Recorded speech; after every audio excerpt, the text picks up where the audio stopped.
Lundi 28 octobre, nouvelle semaine, bienvenue dans le 20h de RPI 1. La conférence sur l'intégration des marchés des capitaux de l'Afrique de l'Ouest a été ouverte aujourd'hui par le vice-président Daniel Kablan-Duncan. Une rencontre qui réunit à Abidjan les autorités des marchés publics de l'Afrique de l'Ouest.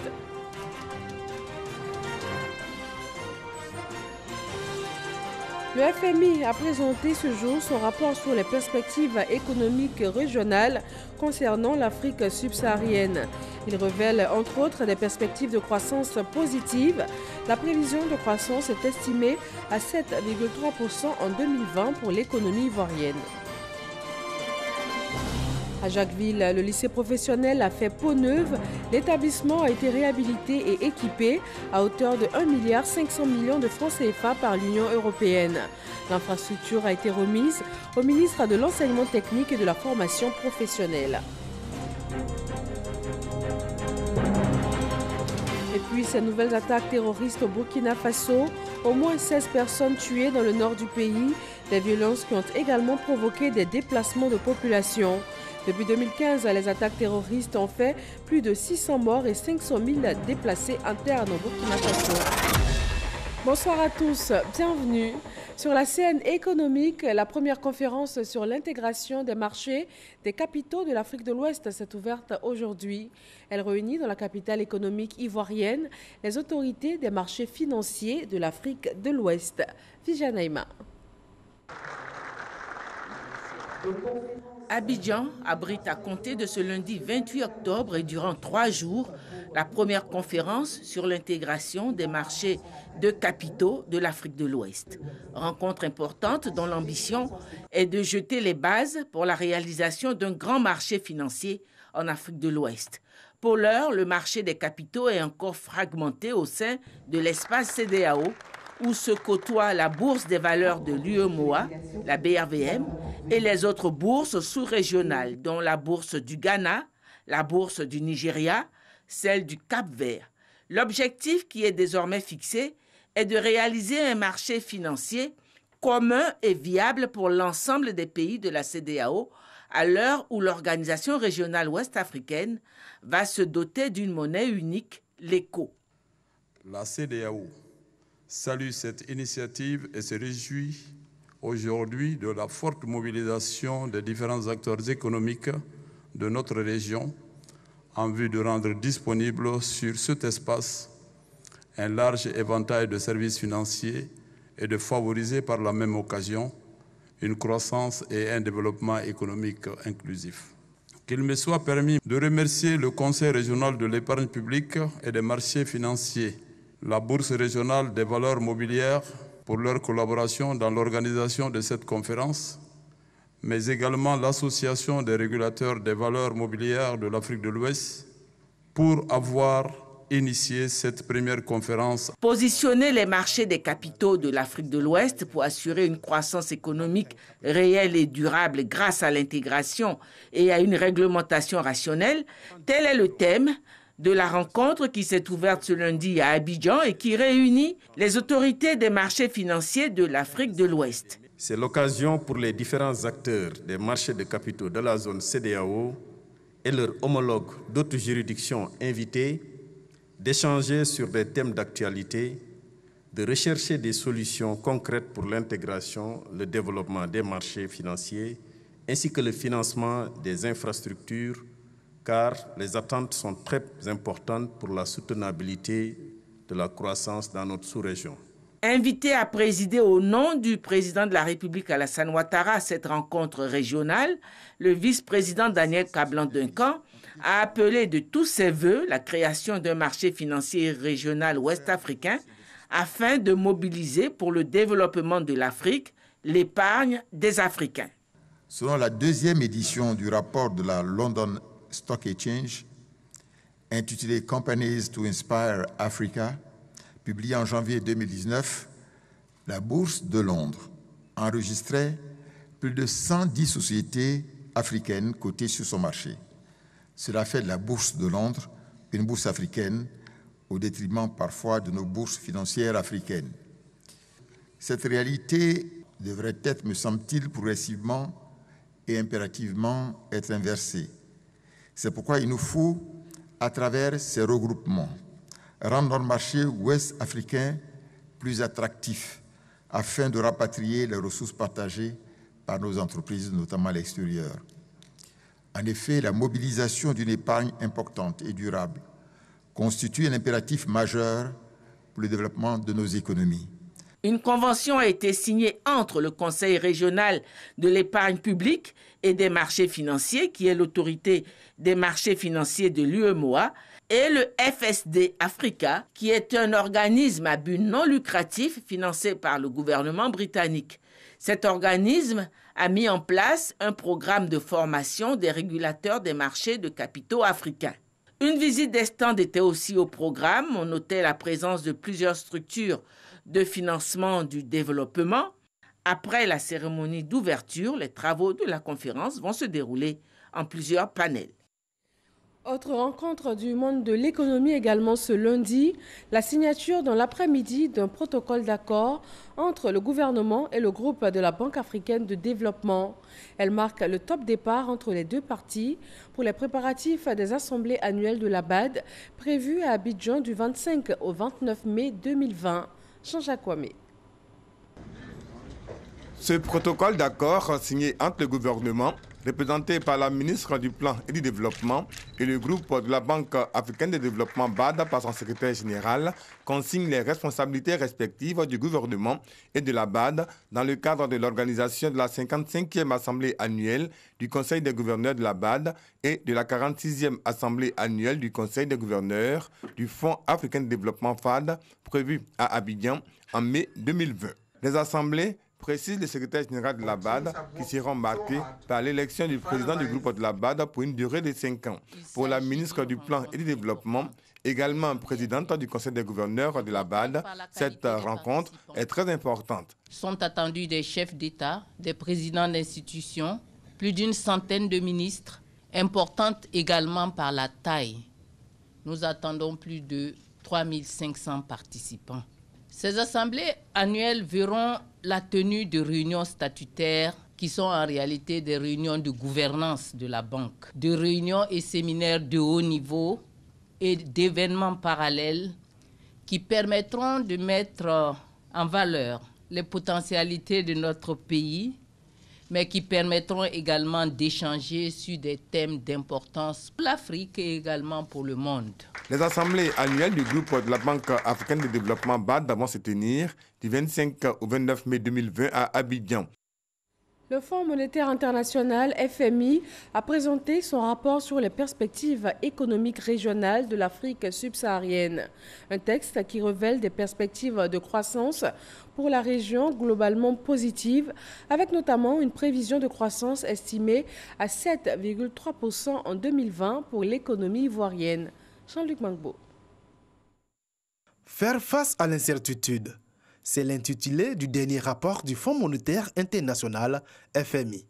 Car si la croissance de l'Afrique subsaharienne devrait s'accélérer pour atteindre le taux de 3,6% en 2020, elle devrait être plus lente que prévu pour environ 2/3 des pays de la région. La faute à une conjoncture extérieure plus difficile et des perturbations de la production pour les pays producteurs de pétrole. La Côte d'Ivoire, quant à elle, connaît selon le rapport la meilleure croissance de la sous-région.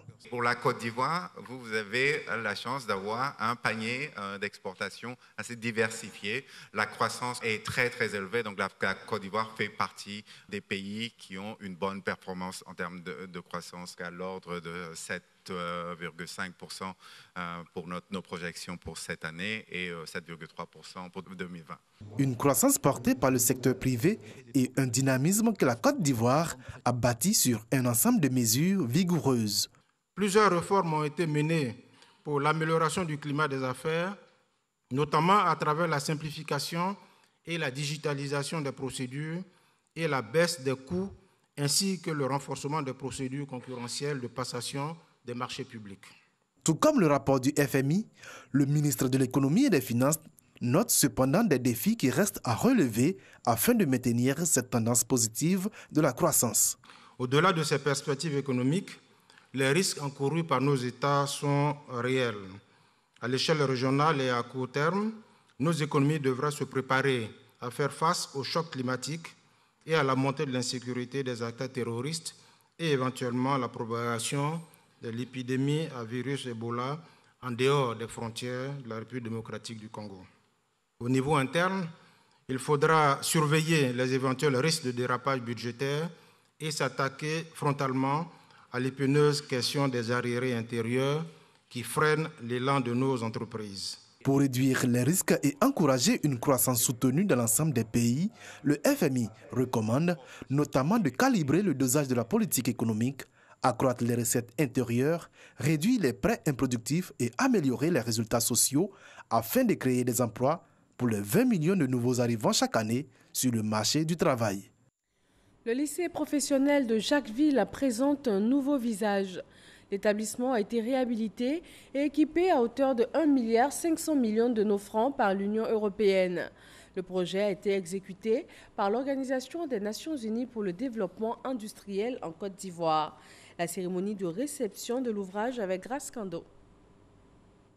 Voici le nouveau visage du lycée professionnel de Jacquesville. L'Union européenne a financé la réhabilitation et l'équipement de l'établissement à hauteur d'1,5 milliard de francs CFA. L'Organisation des Nations Unies pour le développement industriel, ONUDI, en a assuré la maîtrise d'ouvrage. Nous voulons accompagner en tant que partenaire technique et financier l'effort de la Côte d'Ivoire. Donc pour nous, l'objectif de tous ces efforts, c'est clairement déjà de doter les ressources humaines de compétences, mais également de donner de l'emploi, notamment de l'emploi pour les jeunes, pour les femmes, et qui puissent aussi accroître leur capacité d'employabilité. Ce système doit quelque part intégrer les contraintes qu'on a aujourd'hui d'une industrialisation qui doit produire un certain nombre de gens avec quelque part des profils différents. Donc il faut réformer à la fois les profils, mais aussi bien sûr les lycées qui enseignent. Et entre autres leur gouvernance dans laquelle le secteur privé doit rentrer pour donner bien sûr quelle est la meilleure adéquation entre les besoins et la production, c'est-à-dire les élèves formés. Le lycée de Jacquesville vient mettre fin à la série de mises à niveau des 11 établissements techniques et professionnels du programme d'appui à la formation professionnelle et à l'insertion des jeunes Proform. Le corps enseignant, le personnel administratif, en définitive, le personnel du lycée professionnel de Jacquesville va pouvoir travailler dans de très bonnes conditions pour une formation de qualité de nos élèves. Le lycée professionnel de Jacquesville, c'est un peu plus de 1900 élèves. Donc c'est un établissement qui a fait la fierté de la Côte d'Ivoire, qui a connu des difficultés et qui est en train de retrouver son lustre d'antan. D'un coût de 19 milliards de francs CFA, le projet Proform a permis la formation de 7800 apprenants avec un taux d'insertion de plus de 70%. La journée internationale contre l'abus et le trafic de drogue est célébrée le 26 juin de chaque année. En plus des activités menées à cette date, dans ce mois d'octobre, la Côte d'Ivoire initie des actions supplémentaires autour du thème « La santé pour la justice pour la santé ». Patricia Omoetia. 10 000 personnes interpellées en 2018, environ 2 000 déférés contre 657 en 2017. 727 fumoirs démantelés en 2018 contre 121 en 2017. 5 tonnes de cannabis saisies en 2018 contre 3 tonnes en 2017. Le bilan n'est pas reluisant, indique le CILAD, le comité interministériel de lutte anti-drogue. Cette journée est donc l'occasion de renforcer la sensibilisation aux grands dangers que sont les drogues illicites. Quand la drogue passe, tout ne passe pas. Il y a un peu qui reste. Ce qui reste est consommé localement. Et c'est pour cette raison qu'aujourd'hui, nous assistons à une véritable consommation de drogue dans notre pays. Nous, les parents, nous faisons ce que nous pouvons pour pouvoir donner l'éducation de base à l'enfant. Mais une fois que l'enfant franchit le seuil de la maison, l'enfant devient une autre personne. Et nous sommes vraiment affaiblis. Alors nous demandons au gouvernement de vraiment nous venir en aide. Mais aussi redoutables que soient ces problèmes, nous pouvons tous collaborer et agir, a déclaré le ministre de la Sécurité et de la Protection civile, soulignant que, dans ce domaine, Mieux vaut prévenir que guérir. Quand on parle de drogue, il faut voir les corollaires. Il y a l'insécurité, il y a le grand banditisme, il y a même le terrorisme, il y a le trafic illicite de tous les stupéfiants et il y a l'économie parallèle qui se développe. Ce sont tous des fléaux qui mettent à mal le développement d'un pays. Pour le Parlement des jeunes et le président des jeunes, il s'agit d'une initiative visant à accroître la prévention.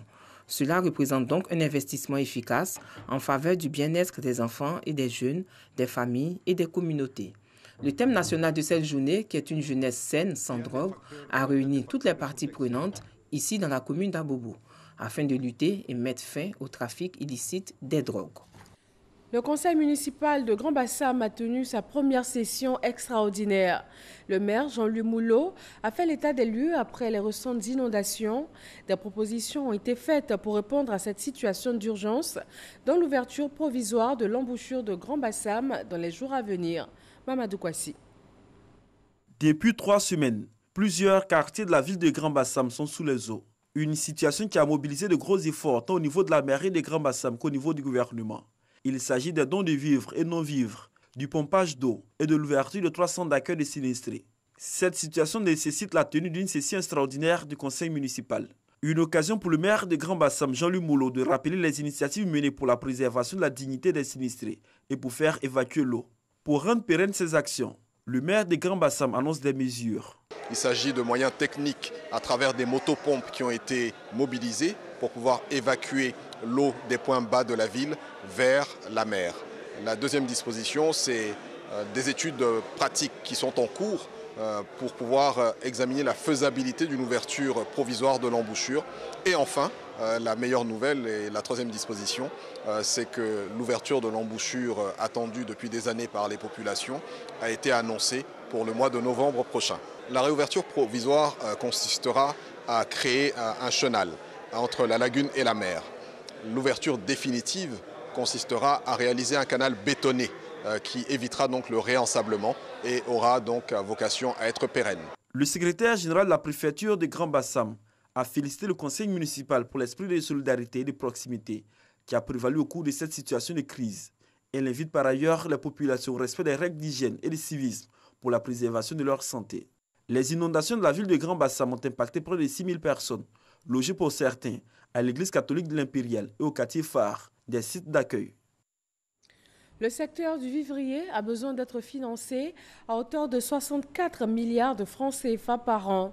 Et pour mieux gérer ces fonds, la création de microfinances dans toutes les régions de la Côte d'Ivoire est nécessaire. Ce sont des recommandations qui proviennent de la réunion d'experts qui s'est tenue pour la validation de la stratégie nationale de développement pour la commercialisation des produits vivriers en Côte d'Ivoire. Cheikh Koné. Le secteur du vivrier en Côte d'Ivoire, c'est une production estimée à 18 millions de tonnes en 2018, une contribution de 14% au produit intérieur brut. Cependant, force est de constater que son système de commercialisation est dominé par le secteur informel et de nombreux problèmes d'ordre structurel. L'objectif de cette stratégie nationale est de moderniser la commercialisation du vivrier en Côte d'Ivoire. Il y a plus de 4 mois que nous avons sélectionné le cabinet pour pouvoir réaliser cette étude qui débouche sur l'élaboration de la stratégie nationale de développement de la commercialisation des produits vivriers. Et nous devons l'implémenter dans la zone du projet.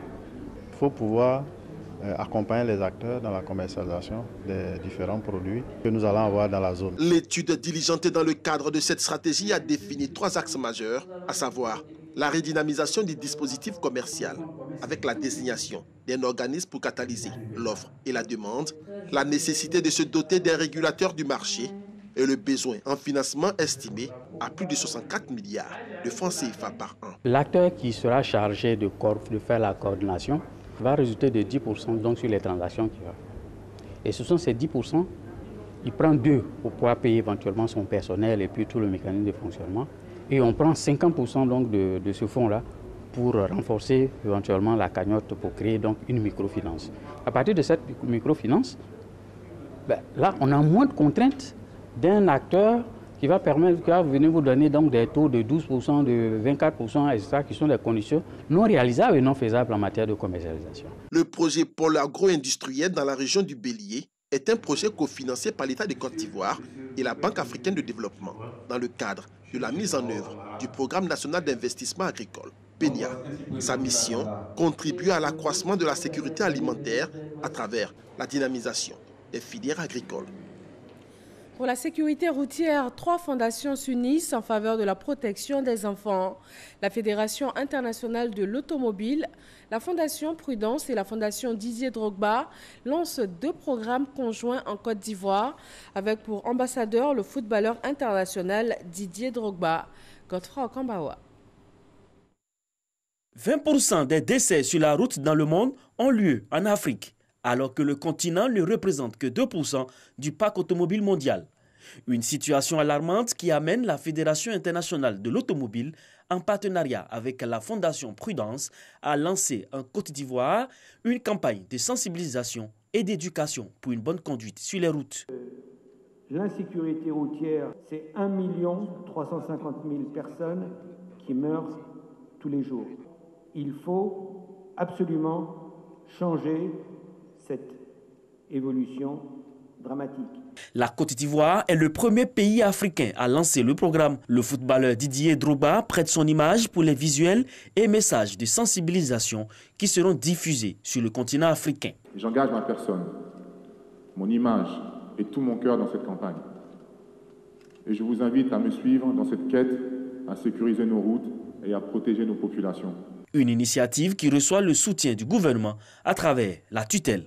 Nous enregistrons 1 million de morts chaque année sur nos routes.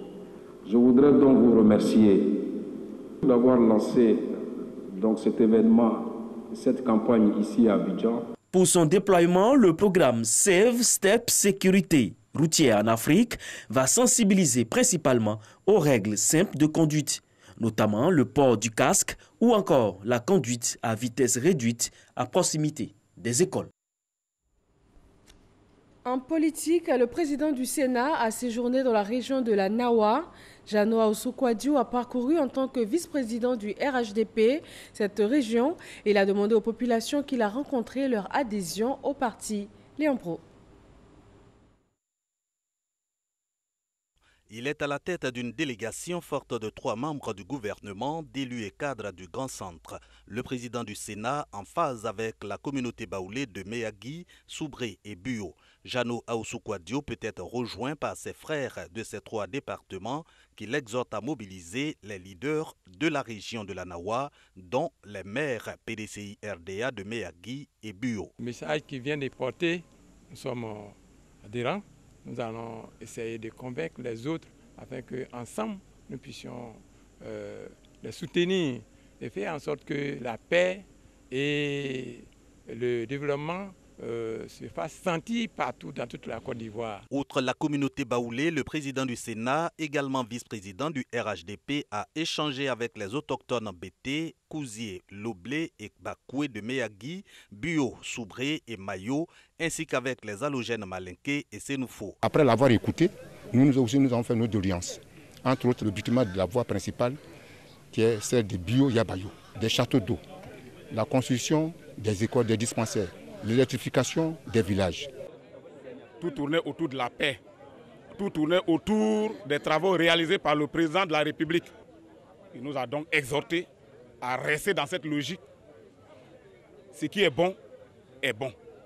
Nous sommes prêts aujourd'hui, nous sommes prêts demain. Tout ce que le président va nous demander, nous sommes prêts à le réaliser. Ces engagements pour accompagner le repositionnement diplomatique, économique et social de la Côte d'Ivoire, des avancées impulsées par le RHDP, dont le vice-président présente comme le creuset de vivre ensemble, de la paix et du développement. Le président Alassane Ouattara nous a laissé des instructions fermes. Tout territoire de Côte d'Ivoire, tout espace qui est habité par plus de 500 personnes doit bénéficier de l'électricité. C'est un droit. Le président Ouattara entend payer sa dette vis-à-vis des Ivoiriens, leur donner le bonheur, leur donner ce qu'il faut pour leur bien-être. Et c'est ça le vivre ensemble. Pour motiver l'adhésion au RHDP, le président du Sénat montre également son parti comme l'unique capable de gagner les combats du moment. Autre activité de mobilisation du RHDP, le parti prépare une tournée dans les 13 communes du district d'Abidjan. Le directeur exécutif Adama Bictogo l'a annoncé lors d'une conférence de presse ce lundi. Gabriel Zani.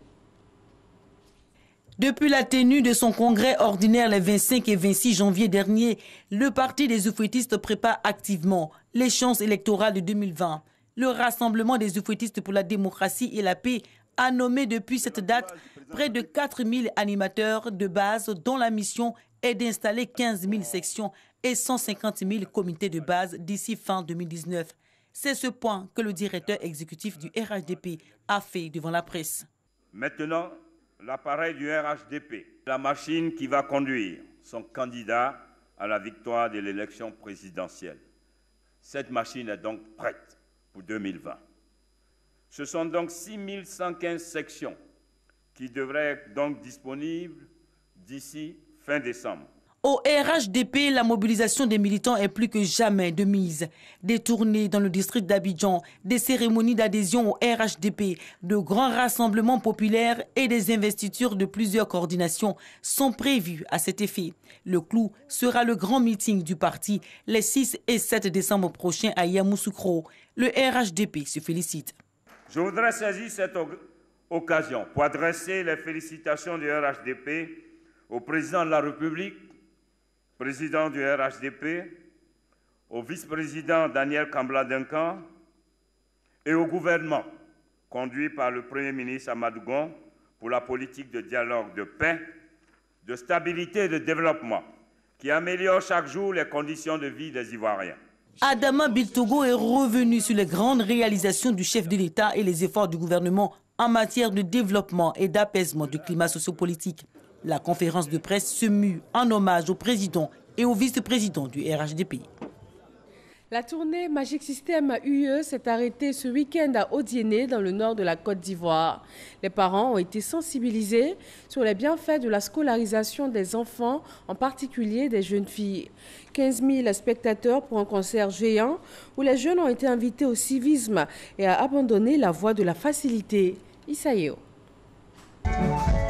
UE Magic Tour, record d'affluence au stade Mamadou Koulibaly d'Odiéné. Le concert annoncé à grand renfort de publicité tient toutes ses promesses. Nuela, Rico Amage, TNT, Ariel Chené, Yabongo Lova et Safakal Obiang donnent de l'émotion aux nombreux spectateurs.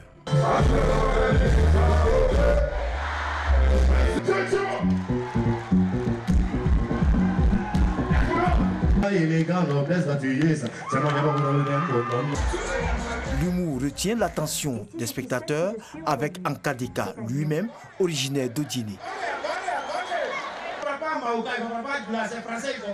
Les magiciens à leur tour égrènent anciens et nouveaux titres de leurs différents albums pour le bonheur de nombreux fans.